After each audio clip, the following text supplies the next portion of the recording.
السلام علیکم، welcome to prophet series. کبھی ہم نے سوچا ہے اگر کسی انسان کو ایسی طاقت مل جائے کہ ہوائیں اس کے حکم سے چلے، جنات اس کے تابع ہو اور پرندے اس کی بات سمجھتے ہوں تو وہ انسان کیسا ہوگا؟ آج ہم قرآن کی روشنی میں ایک ایسے نبی کی زندگی سننے جا رہے ہیں جن کے پاس سب کچھ تھا مگر دل میں صرف اللہ تھا۔ یہ ہے حضرت سلیمان علیہ السلام۔ حضرت سلیمان علیہ السلام اللہ کے نبی حضرت داؤد علیہ السلام کے فرزند تھے۔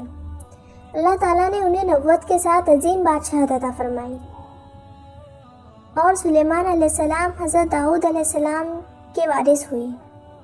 یہ وراثت صرف حکومت کی نہیں بلکہ علم، حکمت اور قربت کی وراثت تھی۔ اللہ تعالیٰ نے حضرت سلیمان علیہ السلام کو ایسا علم عطا فرمایا جو عام انسان کے تصور سے بھی باہر تھا۔ آپ پرندوں کی زبان سمجھتے تھے، جانوروں کے اشارے جانتے تھے، مگر اتنی نعمتوں کے باوجود نہ غرور آیا اور نہ تکبر۔ آپ خود اعلان فرماتے ہیں، اے لوگو، ہمیں پرندوں کی بولی سکھائی گئی ہے اور ہمیں ہر چیز میں سے دیا گیا ہے، بے شک یہ اللہ کا کھلا فضل ہے۔ سورہ نمل آیت نمبر 16۔ ایک دن حضرت سلیمان علیہ السلام اپنے عظیم لشکر کے ساتھ روانہ تھے، جس میں انسان بھی تھے، جنات بھی اور پرندے بھی۔ جب یہ لشکر چونٹیوں کی وادی میں پہنچا تو ایک ننھی سی چونٹی بول اٹھی، اے چونٹیوں، اپنے بلوں میں داخل ہو جاؤ، کہیں سلیمان اور ان کا لشکر تمہیں کچل نہ ڈالے۔ یہ سن کر ایک عظیم بادشاہ مسکرا دیا اور فوراً اللہ کے حضور جھک گیا، اے میرے رب، مجھے توفیق دے کہ میں تیری نعمتوں کا شکر ادا کروں۔ سورہ نمل آیت نمبر 19۔ پھر آتا ہے ہدہد پرندے کا واقعہ، جو سبا کی ملکہ بلقیس کی خبر لے کر آیا۔ میں نے ایک عورت کو دیکھا جو ان پر حکومت کرتی ہے۔ سورہ نمل آیت نمبر 23۔ حضرت سلیمان علیہ السلام نے طاقت کی بجائے دعوت کا راستہ اختیار کیا اور ایک خط لکھا۔ یہ خط سلیمان علیہ السلام کی طرف سے ہے اور یہ اللہ کے نام سے شروع ہوتا ہے جو نہایت مہربان اور رحم والا ہے۔ سورہ نمل آیت نمبر 30۔ جب ملکہ بلقیس دربار میں پہنچی تو اللہ کے حکم سے ان کا تخت پلک جھپکنے سے پہلے حاضر کر دیا گیا۔ سورہ نمل آیت نمبر 40 میں اللہ فرماتے ہیں، جس کے پاس کتاب کا علم تھا اس نے کہا، میں اسے آپ کے پاس پلک جھپکنے سے پہلے لے آؤں گا۔ اللہ تعالیٰ نے حضرت سلیمان علیہ السلام کے لیے ہواؤں اور جنات کو مسخر کر دیا۔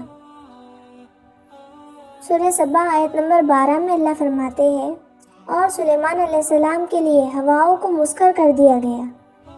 اس کی صبح کی مسافت 1 مہینے کی اور شام کی مسافت 1 مہینے کی ہوتی۔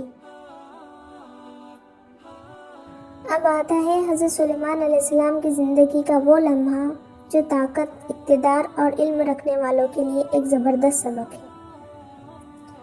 حضرت سلیمان علیہ السلام اس وقت اللہ کے حکم سے جنات کی نگرانی کر رہے تھے۔ جنات سخت محنت والے کام انجام دے رہے تھے اور حضرت سلیمان ان پر کھڑے ہو کر نظر رکھے ہوئے تھے۔ اس حالت میں کھڑے کھڑے حضرت سلیمان علیہ السلام پر اللہ کا حکم آ گیا۔ روح جسم سے جدا ہو گئی مگر لاٹھی کے سہارے جسم کھڑا رہا۔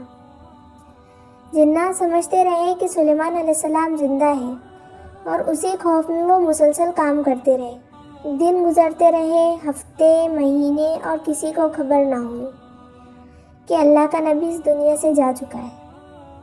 یہاں تک کہ اللہ نے ایک چھوٹا سا کیڑا مقرر کیا، ایک دیمک، جو آہستہ آہستہ لکڑی کو کھاتا رہا۔ جب لاٹھی ٹوٹی تو حضرت سلیمان علیہ السلام کا جسم زمین پر گر پڑا اور تب جا کر سب پر حقیقت کھل گئی۔